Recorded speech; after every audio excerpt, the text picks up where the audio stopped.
Hi, here's my next video follow-up. I'm going to do a follow-up on my feeders for It Takes a Village to Raise a Tarantula.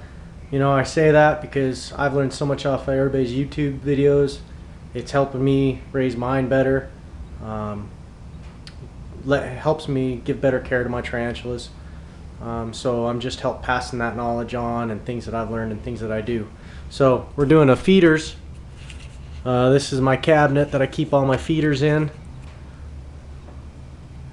I put them in a cabinet because it's nice and dark, and so they can breed. They're not being disturbed. They also, I can keep the temperature. I don't have to heat the whole house to keep the temperature as hot as I need it. I try to keep this cabinet about 88 degrees, and that way the dubia seem to do better. I got 2 cages of dubia right there, both in aquariums. I don't got tops on them. As you can see, I don't really need it. With this this cabinet closed, it keeps the humidity not high, but at a good humidity for them. And then with the aquariums, I don't need to worry about putting tops on and that kind of thing. They can't climb up the glass like they can in, you know, the babies. If you put them in totes, you got to be aware. If you put them, the little babies can crawl up the totes. Their feet can grab onto it, and they can climb up the sides of those. They can't do that on the glass. So I got the 2 dubia there. The next row up, I got my cricket breeders, and I'm just now attempting it, so it may not work, and I'll do another update if it does. This one, I had him in maybe a week ago. No sign of any pinheads yet. And this one here, I just put him in yesterday. So you just put I put moist dirt down in the bottom, moist substrate, and then put, I think there's about 30 female crickets in there. Leave them in there for a couple days, and then take them out and let them sit. Take them out and let this thing sit, and then I just use those crickets and feed them to the teas. And then on the top, I got all my super worms. So these ones are new. Let's open this up. Sorry about the video. So these ones I just put them in there a couple days ago. So I put them in these separators, put one per little cubby, and then that's just some ground up oatmeal for them to eat. I'm trying to, there's a lot that die. I tried just putting no oatmeal. I saw once someone says that they pupate faster if you don't put any oatmeal in with them, if you kind of starve them. But I get a lot of deaths out of it. So I'm going to try this and see if it's any better. This one here was in, it's been about a month. You can see these guys, they're pupated. See them there? He's pupated. You can tell if they're still alive too. If you try picking them up, they'll wiggle. So, you know, they're still alive. But then we look like, there's one that's turned into a beetle. Let's see if that guy's a beetle there. And then I got some more beetles. There's another beetle. There's another beetle. So they're all turning into the beetles. So let's go back over here. Sorry about the video. Grab this little container. So this is where the beetles go. Again, it's just ground up oatmeal in there, some egg cartons. You can see the beetles down there.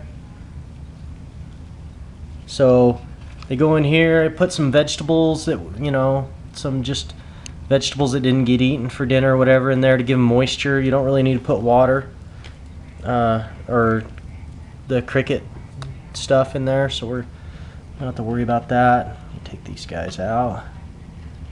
Come here. Put them in there. Where's that other beetle? There he is.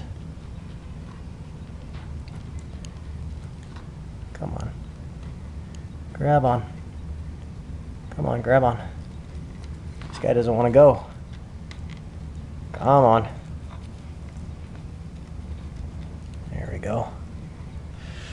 So just take the beetles, put them in there, and once they die, then you should have lots of plenty eggs in there.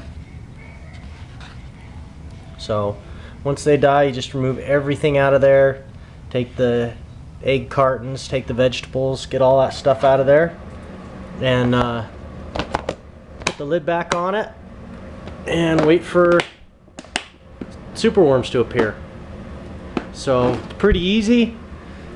I'm trying to keep them going. This is my next batch, so by the time the beetles that I've got, once they've died, the next one should be ready to go in one. So hopefully I can get a good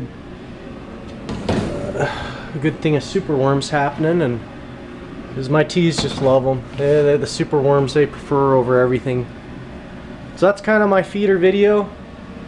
That's kind of my setup. Everything's working really well. Everybody's populating really fast.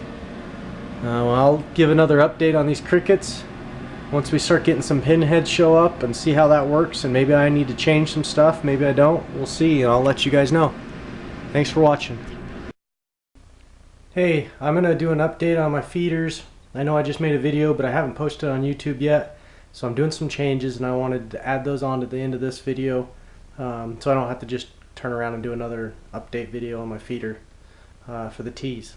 So what I've got going is, here's my cabinet that I got my feeders in.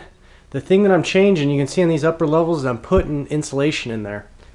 I'm gonna put this foam insulation, and the reasoning is for me to heat this cabinet, I want to keep it at about 88 degrees all over the bottom and the top. The problem is for me to get the top 88 degrees, I gotta really heat the bottom up in the upper 90s, and I don't want to do that. So we're going to put some of this insulation and insulate the walls and the backing of this cabinet and see if it will help regulate the temperature. What I've got is just this, it's just a foam board. It's a half an inch thick. It's got kind of like this foil backing to it.